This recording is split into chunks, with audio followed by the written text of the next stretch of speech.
हमारे साथ मौजूद हैं पांडे जी, आपका स्वागत। जो कुछ भी स्ट्रेट ऑफ हार्मूज में पिछले 3-4 दिनों के भीतर हुआ है, ये भारत के लिए बहुत चिंता का विषय है। एक अपोजिशन पार्टी के नाते आप भारत की सरकार को क्या सलाह देना चाहते हैं? ब्रजेश जी, देखिए, बेहद शर्मनाक है और मोदी जी की कायरता का साक्षात प्रमाण है। और कितने झुके हुए हैं अमेरिका के सामने, ये पिछले 3 दिन में जो हुआ है वो अपने आप में स्पष्ट है। 9 तारीख को हमला हुआ मैरीबैक्स पर, 10 को हमला हुआ जलबीर पर और 11 को हमला हुआ सेटेबेलो पर, जिसपे 3 लोग मारे गए, एक चीफ इंजीनियर और एक उत्तर प्रदेश के निवासी। भारत सरकार को कड़ी प्रतिक्रिया व्यक्त करनी चाहिए थी। आपने ठीक कहा, एम्बेसडर को बुलाना चाहिए था, लेकिन किसको बुलाया? अधिकारी, वो भी अधिकारी नहीं, परमानेंट अधिकारी नहीं, कार्यवाहक अधिकारी। नाम उसका जेसन मैक्स, मतलब कार्यवाहक अधिकारी को बुलाया। और विदेश मंत्रालय के प्रवक्ता रणधीर जायसवाल ने जो पत्र जारी किया, ब्रजेश जी आपने देखा होगा, वो पत्र मैं लाया हूं। इस पत्र में जो उन्होंने निंदा की है, इसमें कहीं भी अमेरिका का नाम लेने की हिम्मत भारत सरकार की नहीं पड़ी है। जो उन्होंने निंदा किया है, इस लेटर में अमेरिका का जिक्र नहीं है कि अमेरिका ने हमला किया।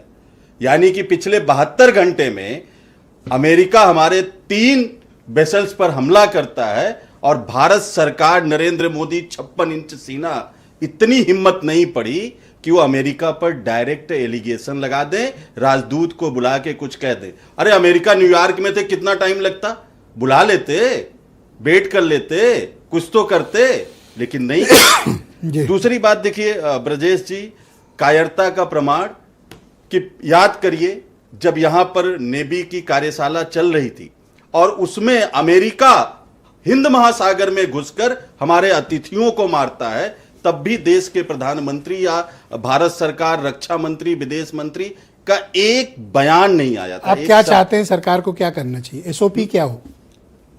ब्रजेश जी याद करिए, दिसंबर 2013 देवयानी जो भारत की अधिकारी थी, न्यूयॉर्क में उनको गिरफ्तार किया था। मनमोहन सिंह जी की सरकार थी।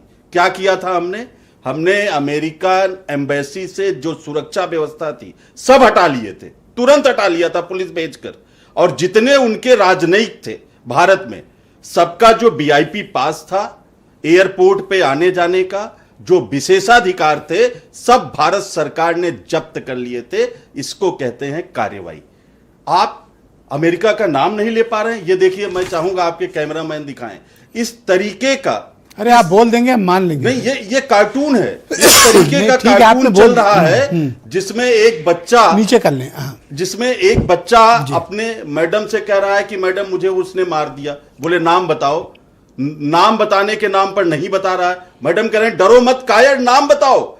नाम बताने के बजाय वो डर के भाग तो गया। आप क्या चाहते हैं कि क्या करा है, क्या किया? मैंने बताया ना, हमने कि आप बुलाइए सर्बियो गोर को और उनको कहिए कि ये हमले क्यों हुए। तो भाई उसके नीचे वाले को बुला के कहे तो दिया, वो कार्यवाहक अधिकारी को। भाई मैसेज तो कन्वे हो गया ना। आप अमेरिका का नाम नहीं ले पा रहे हो अपने लेटर में, इससे ज्यादा शर्मनाक बात और क्या हो सकती है ब्रजेश जी?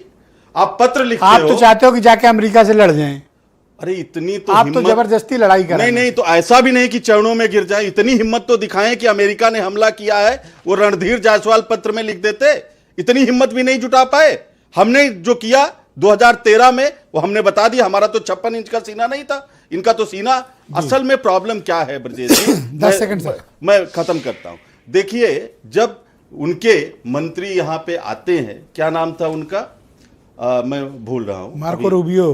हाँ, ऐसे अनजान बन रहे हो जैसे कुछ जानते ही ना हो। अच्छा ठीक है ब्रजेश जी, वो आए और भोले बन जाते हो कभी कभी। डेल्सी रोड्रिगेज जो वेनेजुएला की कार्यवाहक राष्ट्रपति बनाई गई, वो आएंगी 1 हफ्ते बाद। आपके ऊर्जा जरूरतों पर वो चर्चा करेंगी। और ना भारत उनके आने का घोषणा करता है और ना वेनेजुएला करता है। घोषणा कौन करता है? अमेरिका आके करता है। जब इतने कमजोर हो गए हैं तो ये बेशर्मी और निंदनीयता की हद ही है। तो वीरेन जी, ये